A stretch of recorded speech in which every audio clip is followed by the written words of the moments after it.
Our next speaker is yet from another disruptive company. With examples of Flipboard and USA Today, the way we reach, discover, and consume content in social media has dramatically changed.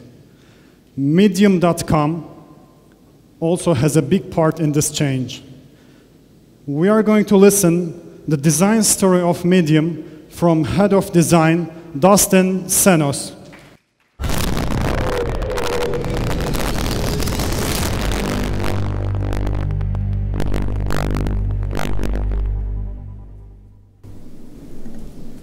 Hello.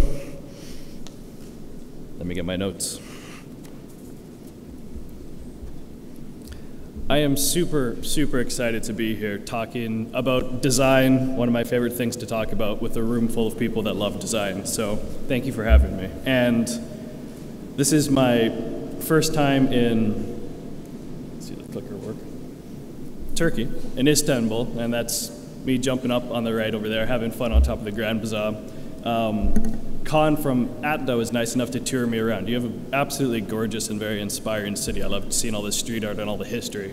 I'm originally from Canada, and we're only about 100 years old, so seeing things that were thousands of years old was very interesting. But I'm not here to tell you about the history of your own city. I'm here to talk about design. So I'm the former head of design at Medium, and I worked there for about 4 years, just shy of 4 years. And who here has heard of Medium? Just can I see a raise of hands? Awesome. Have any of you written on Medium? Awesome. Thank you for writing on Medium. For those who haven't seen Medium before, we are an online publishing platform that was started by 3 of the 4 co-founders of Twitter and is currently headed up. Our CEO is Ev Williams, who formerly made Blogger and Twitter and now is working on Medium. We have 2 offices, one based out of San Francisco and an office based out of New York City, where I'm currently located. And when I was putting this talk together, I realized that a lot of the problems and design challenges we faced were following a similar pattern. And a lot of our user challenges and solutions we were trying to build for our users followed the same pattern. And the more conversations I had, and the more I spoke to my peers and did research, I realized that this pattern we were facing in design challenges was actually not new. It's been around for a very long time. And it's called the hero's journey. And it was introduced in 1949 by a fellow named Joseph Campbell, who is an American author. And it dates back to thousands of years before he kind of coined the term. And the original version had 12 steps, but I've simplified it for this talk down to 4. And they're this. At the very top, you see the ordinary world. This is where we start. This is where our heroes or our users start. They're brought to a call to adventure. They're faced with a challenge there. They hit an aha moment. And then once they surpass their challenge, they return with improved power and knowledge back to their ordinary world, a little bit better. And then they go through this cycle again. And you're probably wondering, how does a hero's journey apply to design? It's a good question. So I'm going to walk you through 4 examples at Medium from the very beginning to kind of the foundational product features we have today using this exact cycle. First one, first journey we started, which was the state of publishing. So when we originally set out to design Medium, the world that existed was focusing heavy on making shorter content, making tweets, making Instagrams, just pinning things, and not putting a lot of weight on longer form or more thoughtful content. And at Medium, we cared a lot about well thought out, researched content. And we figured if we did, maybe other people in the world did as well. And the status quo out there, like if we look at who else was out there at the time, like WordPress is one of the most popular CMSs, and it does an excellent job at that, but it does not put writing first and foremost. It does not make you a better writer, it just lets you build a website. Tumblr is not aligned at serious content. You see a lot of animated GIFs, which are totally fine and needed in this world, but it's not a place where you're going to go write something very serious or a business article. Twitter is too short. It's very difficult to link long thoughts together. Facebook is for friends and photos primarily. And LinkedIn, which is popular now for publishing, I would never write a personal poem on LinkedIn. I would only do corporate things. There was nowhere for a large, diverse amount of content. So our kind of call to adventure, our challenge we set ourselves out at Medium to build was, could we build a platform that supported longer or more thoughtful content, a place that felt better, that put UX first and foremost, and a place where ideas could be shared by anyone? And I want to repeat that. A place where ideas could be shared by anyone. Because a lot of the other publishing platforms that are popular in America, at least, like New York Times, you need to be invited to write on them. You can't just sign up and publish something and have alternate perspectives. You have to stay within the perspective or the opinion of the publication you're writing for. We wanted to change that. We wanted to give freedom to speech. And a good example of that is this story that was recently published on Forbes by an American author named Tom Watson. He published this. He'd been writing for Forbes for, I think, 5 or 6 years, and they actually took this down. They removed it from Forbes because they didn't agree with his opinion. And he quit Forbes. He stopped writing for them as soon as they did that, and he republished it on Medium because he's able to. And that was really, we really appreciated that he would do that, and we were glad to see his perspective out in the world.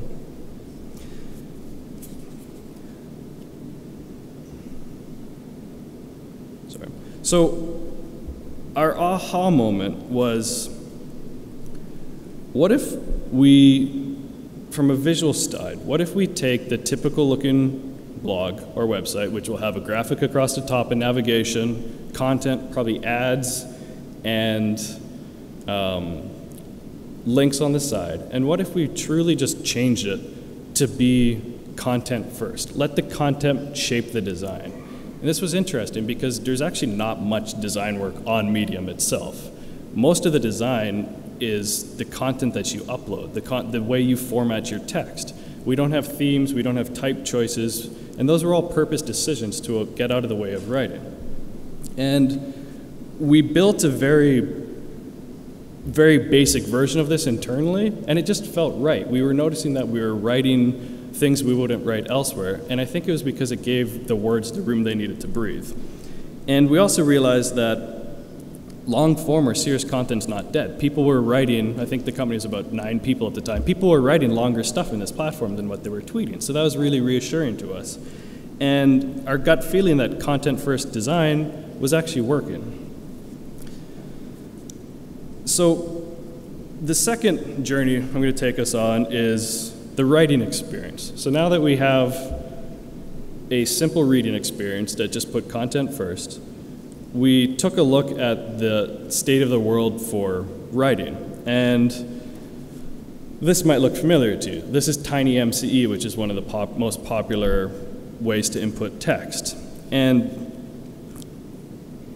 it's not elevating your craft as a writer. This is simply giving you a bunch of tools to format your text. It's nothing about this will actually make you a better writer. It doesn't improve what you're trying to do.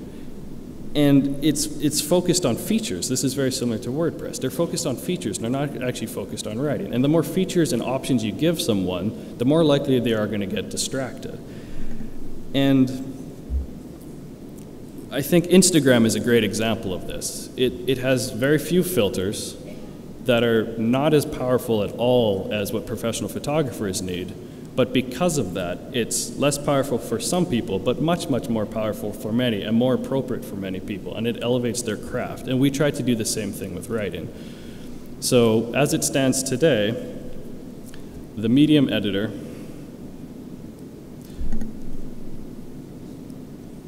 looks like this, and hopefully there's enough contrast for you to see it. There's almost no UI. There's almost no formatting tools for you. You land on a blank page. It's just asking you to write, and you can just fill it in. You're not going to get distracted. You're not going to try to choose what theme you're going to publish, and you're not going to do anything other than writing, because you literally can't do anything other than writing purposely. And as far as formatting, it's very, very powerful. But what we've done is when you highlight text or a word or an image, you get the formatting tools in context. So you only get them when you need them. So they're only there when you're actually interacting with something that you can change, and they're in context. And what we learned from this was the first pass we did had no formatting, and there was actually nothing to design. I simply turned on content editable, if any front-end engineers are here, where it just lets you edit anything on the website, and we just saved it in the database. And there was nothing actually to design. We took our nice reading experience and let you change it. And it felt really good. It felt nice internally, and we were using it a lot. And we have had very few people complain about the lack of features or the lack of customization. And I think it's because we purposely chose direction over choice, where we don't let you play with typefaces, but we do everything we possibly can to make someone look good. We've studied a lot of typography, and we put a lot of focus in not distracting you, but making what you do look good. And we hear a lot that people just say Medium feels good. It just feels right to read and it feels right to write in, and they can't explain why, but they appreciate it, which is nice to hear. So now we have a nice reading experience, a nice publishing experience, but what we realized is we just kind of made a pretty magazine. We made very blank, simple pages that actually weren't collaborative and had no form of discussion. And discussion is what moves humanity forward. Alternate opinions and building off ideas really is a good thing to have, and we wanted to enable it. And we wanted to make it feel more alive. So we took a look at the ordinary world that existed, and it would typically be comment at the bottom of a post. Very similar to this Verge article, which is a publication in America. And you can see here we have our content. As you scroll down the page, you get more content, get ads, and at the very bottom, right there, it says there are 17 comments, read them. The comments are literally afterthoughts. What if the first comment was more informative than the actual piece you read? What if it's an alternate perspective that actually resonates with you more? Why is that hidden? Why is that underneath the content? We thought there must be a better way to do this. And comments that are more visible than this, such as YouTube, are typically spammy. It's just people trolling each other, and it's not additive. And I think that's because there's a lot of incentive to write something on something popular to see and be heard. So we wanted to make a system that enabled alternate perspectives to exist and try to remove the incentives to be spammy, as well as enabling people who couldn't take the time or didn't feel comfortable writing a long-form piece on Medium to actually still write something on Medium and still feel like part of the community. So our aha moment was, what if we go back to olden days where at school, hopefully you didn't have an F on your paper, which is a bad grade, but in school your teacher would mark up your exam, and right in context you would see corrections, you'd see suggestions, and you'd see spelling mistakes, and it required almost no boilerplate. The teacher didn't need to say on a separate piece of paper, in your third paragraph on the third line you used a wrong apostrophe and it's. They could just highlight it and you knew what they're trying to say. It's a much more higher signal to noise. And we set out to try to do this on Medium, and the first version we designed looked like this. So this is existing on Medium today, and you can see hanging off to the right there's a little tiny icon, and that's indicating that there's a comment somewhere on this paragraph.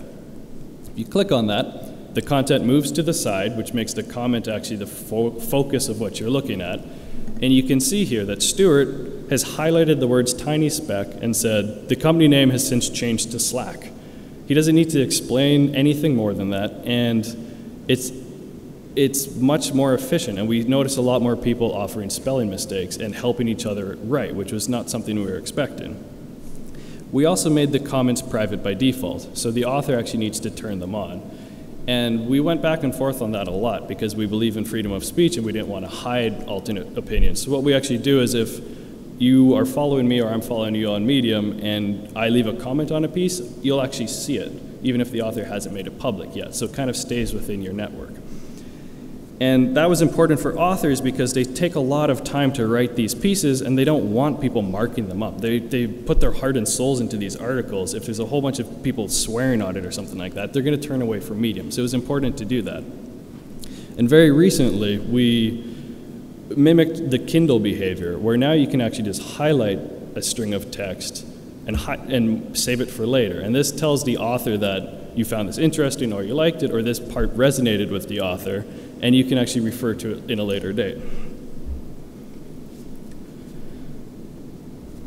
So now we had a nice reading experience, a good publishing experience, and we had collaboration and discussion, but there was still one piece missing, and that was validation to authors and feedback to authors that what their effort was doing was actually useful. How do you know if you're doing a good job? How did you know if what you were writing was actually being read? So we took a look at the ordinary world that existed out there, which is primarily Google Analytics, which is a wonderful tool. It's a fantastically powerful tool. It's also a fantastically confusing and difficult tool to understand. If you were to give this to the average person, they'd be like, what do I do with this? What are filters? How do I use this? And it's also relying on a metric that is a bit outdated. It's heavily based around page views. And when you think about page views, like, how many page views do you think iMessages on your iPhone gets a day? It just doesn't make sense. It's not a metric that actually resonates with modern technology. And if we were just to measure page views on Medium, that'd be very similar to walking into a library, looking at a book, and then walking away and saying, hey, someone looked at your book and then they left. Good job for making a book. That's very different than measuring, did someone read your book, or did 1,000 people start and stop reading halfway through? Maybe you should make your book shorter, or maybe you should change your story arc. You can be better informed the more information you have. So our call to adventure was, what if we just made something up? What if we made up a new metric that was more appropriate for reading? So our aha moment was, let's just make something new up, and let's see if it's appropriate, and let's try to see if people will engage with it. And what we've done is we actually track the amount of the content you read. So when you land on Medium, we've tracked that you've visited the page, and then as you scroll, we actually track how far down you scroll. And the very first version of this tracked if you hit the bottom of the page. And if you reach the bottom of the page, we marked it as a read. And we would show authors both views and reads. And this now has actually looped back into being both good for authors and readers, because now that we know where you've read in an article, when you return to the same article, we can drop you back on the last place you read, which actually makes people read longer form content. And our dashboard looks similar to this. So this is the Medium dashboard, and you can see here that 58,000 views over the last 30 days with 19,000 reads. And when we shipped this, we learned a lot about people's behaviors, because the industry standard is page views. People really like that big 58,000 number, and then they see that less than half of the people actually are reading their content. And a lot of people freaked out, and they asked us, is this good? Is this a good ratio? And we didn't know. This was a brand new metric for us too. And it was hard to convince people that this is an important thing to track. But when they would write an article that got a very high read rate, they really appreciated seeing that. And it was a much more meaningful thing. And now that we're tracking currently how far people go, we can show you where people fall off on your article. And when we set out with our original idea for Medium, that perhaps the rest of the world wants to read longer form or thoughtful content as well, this was really interesting, because our data scientist team broke it down that 7-minute reads on Medium were the most successful articles, which is very counterintuitive. We thought, maybe people really only wanted to read a tweet worth of content, but 7 minutes. If the content was engaging, people would actually spend 7 minutes reading an article, which we thought was amazing. So now that we've talked about a few of the journeys we took on at Medium and some of the core things that shaped the product, I want to talk about your journey, the products that you're working on. And our job as designers is to enable people or help people leave the ordinary worlds they're in now and bring them to elevated, new, and improved places. And it's amazing to ask yourself, how can you make that world as rich and as rewarding as possible and get someone from their ordinary world to a new world as quickly and as frictionless as possible? And when you do that, how can you show people metrics that what they're doing and the place you've brought them is actually validating that they're doing a good job. Oops, shit. Sorry. Together, what I love about design is together we have the chance to help people make things they couldn't on their own. When I look at Instagram or iMovie or these apps and I see how excited people are, or on Medium, about the things that they can create, even though it's like set filters or set slideshow settings in iPhoto, or set templates in Medium. When you see the excitement of enabling people to make things that they couldn't otherwise on their own, it's incredible. And that's not just consumer products. That's, if you can build tools that enable businesses to communicate better, or people to build better spreadsheets quicker and feel good about the work they do and feel proud of things, that's the job and that's the promise as designers we can give this world. And it's up to us to shape that. And that makes me super excited. I like thinking about the world that we get to design. So, thank you.